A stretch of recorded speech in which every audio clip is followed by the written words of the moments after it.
Buenas tardes, mi nombre es Belén Guadalupe Arriola Álvarez. Lo primero es fórmula que se utiliza para establecer la ecuación en la recta tangente. Una línea o recta tangente representa la pendiente o la dirección que tiene la curva en un punto dado del dado plano. La fórmula utilizada para establecer la ecuación de la recta tangente a una curva en un punto dado se conoce como la fórmula de punto pendiente. Esta fórmula se basa en el concepto de la derivada de la función en este punto. La fórmula punto pendiente de la ecuación de la recta tangente es y menos y a la 1 igual mx menos x a la 1. Esta fórmula es la versión canónica. También se puede hacer de modo despejando a y y, donde x a la 1 y a la 1 es el punto en el que se desea encontrar la recta tangente. M es la pendiente de la recta tangente que se calcula como la derivada de la función en este punto. Calcula el mínimo máximo relativo de la siguiente ecuación y realiza gráfica. Yo la realicé y aquí está. Y aquí está la gráfica.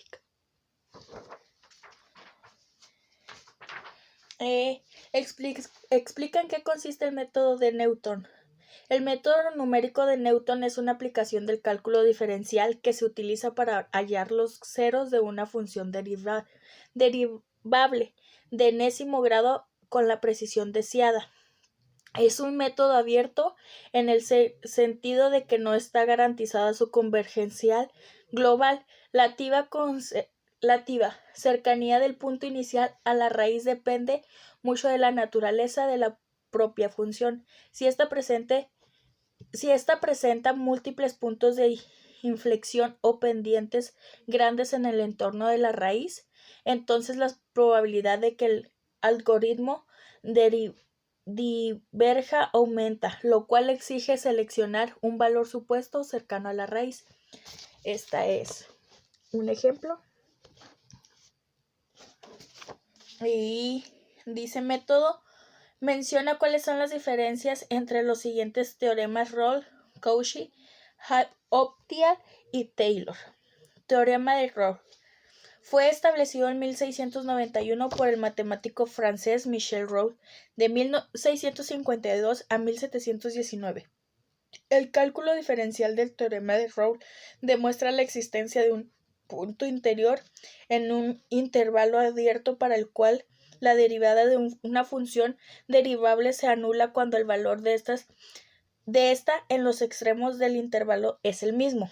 Su función es b, es continua ab derivable en ab, y si ab es igual b, entonces existe el punto C, pertenece a B, en el F a la C es igual 0.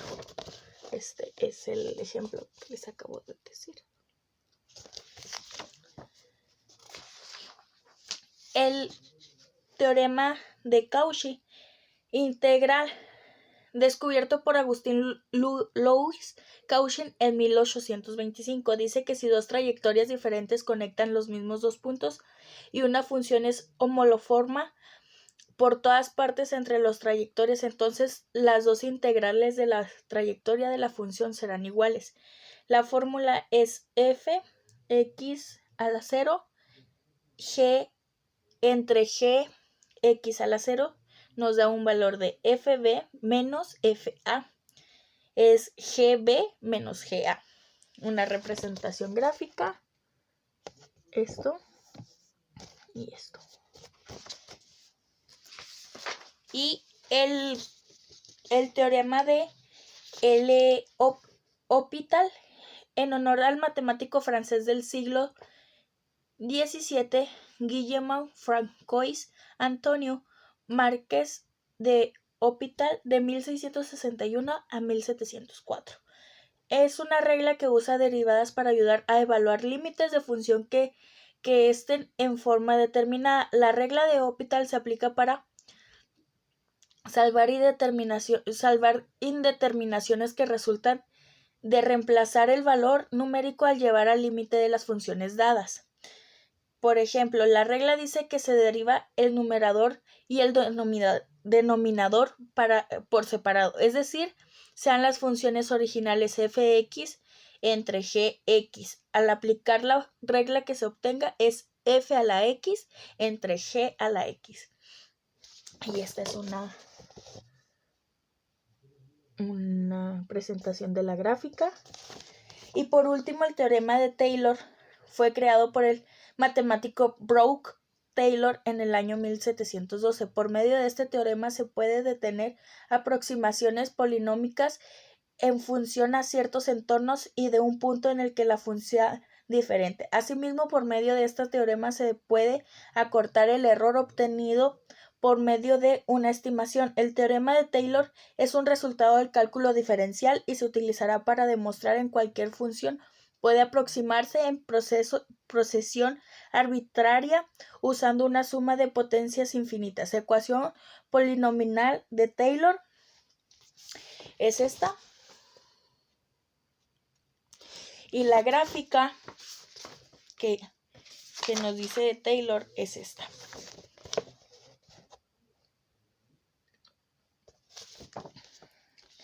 ¿Qué es la velocidad promedio y cuál es su fórmula? Se sabe que un desplazamiento muy grande en un intervalo de tiempo pequeño significa una gran velocidad y que la velocidad tiene unidades de distancia dividida entre tiempo, como millas por hora o kilómetros por hora. La velocidad promedio se define como el cambio en la posición dividido entre el tiempo de recorrido. Fórmula. Esta es la fórmula. Sin embargo, la velocidad promedio de un objeto no nos dice nada acerca de lo que pasa entre el punto inicial y el punto final. Dicho de otra forma, no podemos saber nada a partir de la velocidad promedio, por eso se debe de considerar los intervalos de tiempo.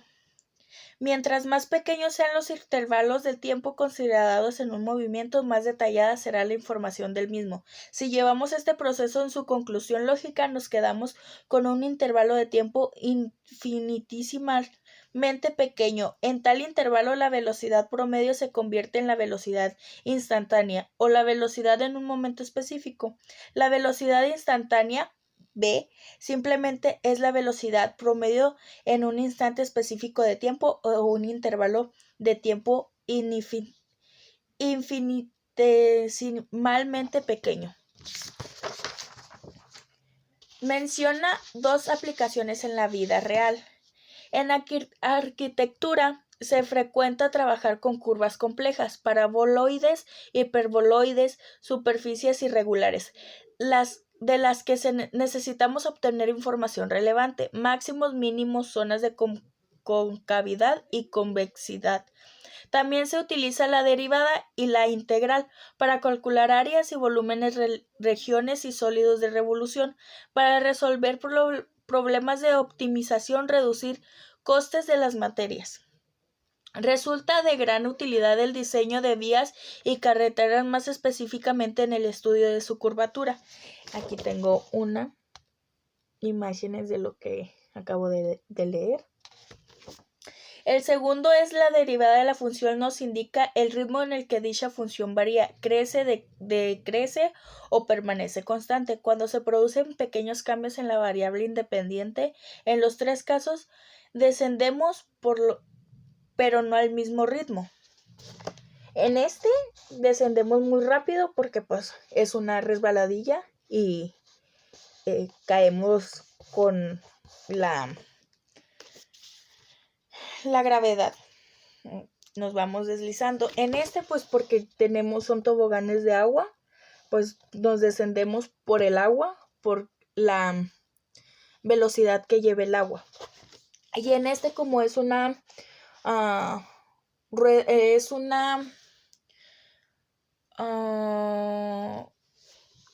montaña rusa, aquí podemos ver que es conforme vamos subiendo, conforme vaya la energía. Esto sería todo por mi parte. Muchas gracias.